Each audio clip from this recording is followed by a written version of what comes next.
What lessons, from the big tech do you think pharma needs most right now? One thing that a lot of the companies would do is they look at their products as a portfolio of different technologies, different tools, different products, and some of them may be more risky than others in the sense that they may or may not work, over time, and that is okay, right? Like it's possible to look at things that may be very risky that make sense in the context of a portfolio. Now, I think. Everybody in pharma, like a large pharma company, for example, would have a variety of different molecules for different diseases, right? But you don't typically, I think, would think about it as, something that is a sure bet, and something that is, maybe very risky, and something that is so completely crazy that nobody would fund it, right? But that's effectively what happens within tech, right? So sometimes, somebody would come one day and say, you know what, we're building teleconference system that uses holograms to project a 3D image of a person, right? This is a real project, right? A VP somewhere just would say, you know what, like this, may be incredibly risky. It makes no sense whatsoever, but it just sounds very cool. Just go ahead and, spend, that $20 million, to go and build a prototype and build that technology, right? And there is an understanding that, in the, 1 in 100, probability that that thing will succeed, it may be massive, right? But many times it just won't, right? But you never know, right? And if you think about it, back maybe, 5-6 years ago, right? Somebody at Google, right? Like, Google was growing a lot in, in cloud, lots of resources were being spent, growing the cloud business.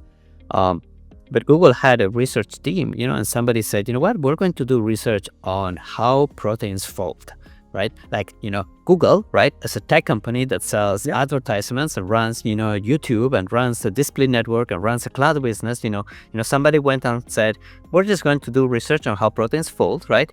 And we're going to put people on it. And they put, 10, 15, 20 people, right? Eventually that team grew a little bit and found something that will end up winning the Nobel Prize. I think there's the same team that's based out of London who also now released that model that predicts protein structures. Am I right? Yeah, AlphaFold. Yeah, AlphaFold is the model that predicts protein structures, right? But the point is, now of course it seems like, this was an incredible task, an incredible scientific achievement, literally at the highest level. Like it was literally a Nobel Prize winning scientific achievement. But sometime, 5 years ago, someone, decided, okay, we're going to spend X million dollars funding this project that has no possible way of making money anytime soon. And we're just going to put money there instead of going and building the next, ads, product, right? Or building whatever feature on a phone.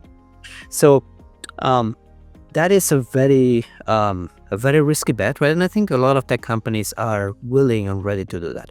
Whereas almost nobody within traditional industries thinks that way. I know personally there are many companies who sort of have built-in separate budgets for AI transformation. They just doesn't know where to start from.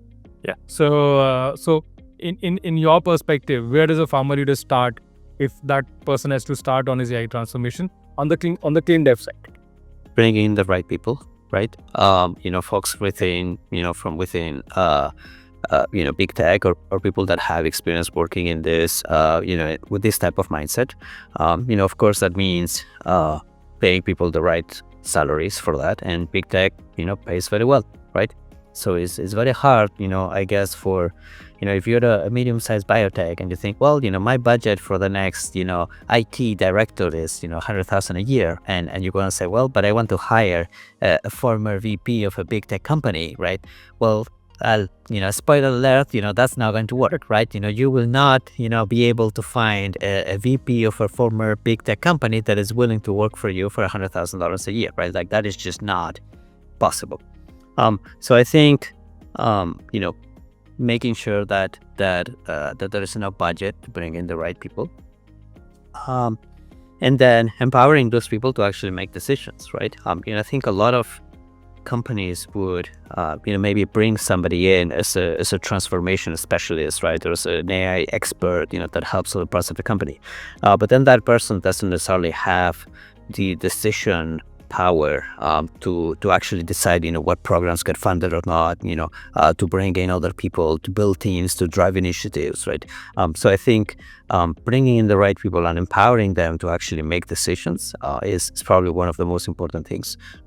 And then I would say another thing that would probably make a difference is, and this is one of the areas that I've thought a lot about myself, because I have quite a bit of experience building tools. But within tech in general, and within software engineering in particular, I think any good software engineer appreciates the importance of having good tools. There's a reason why software engineers have got easily 1 million times more productive over the past 50 years. Easily, right?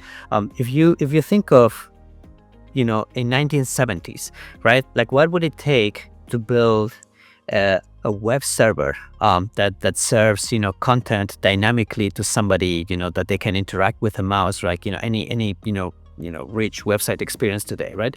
It would have taken literally hundreds of people working for many years developing all sorts of technologies, right? Like, it was just not possible, right?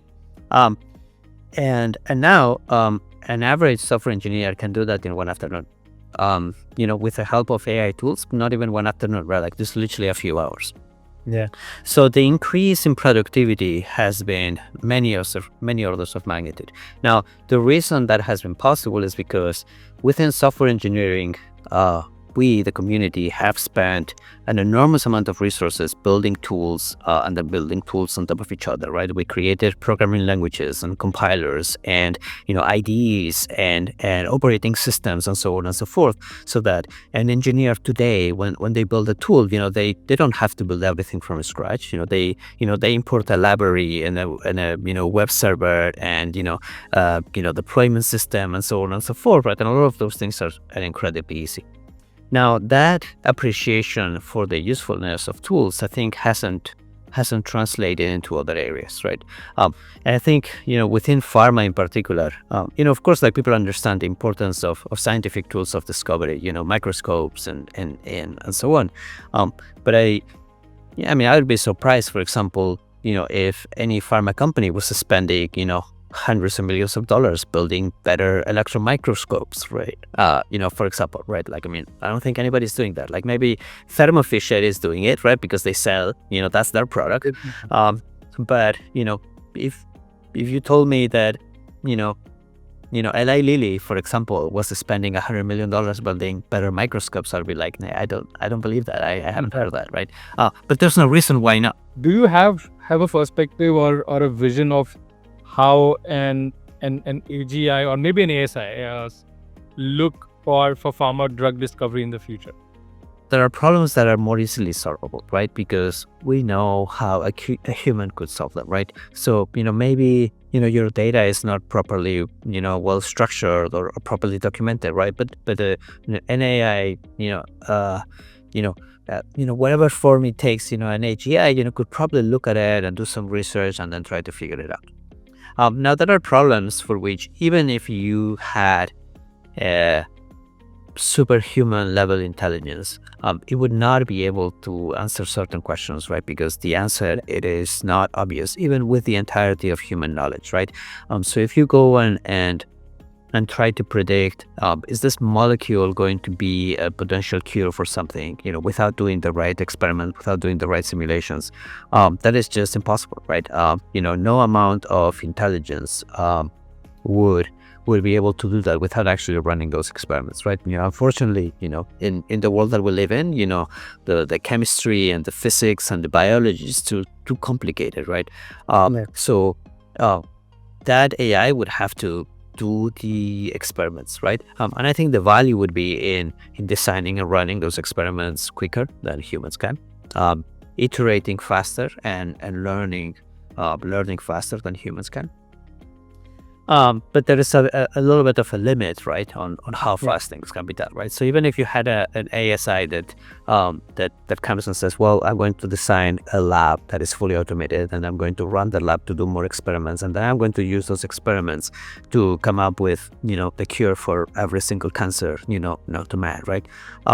That maybe a decade or a few decades from now, something like that would be realistic, but there's still a sequence of steps that need to happen, right? So, again, it's not magic, and there are constraints within any of these Yeah. systems.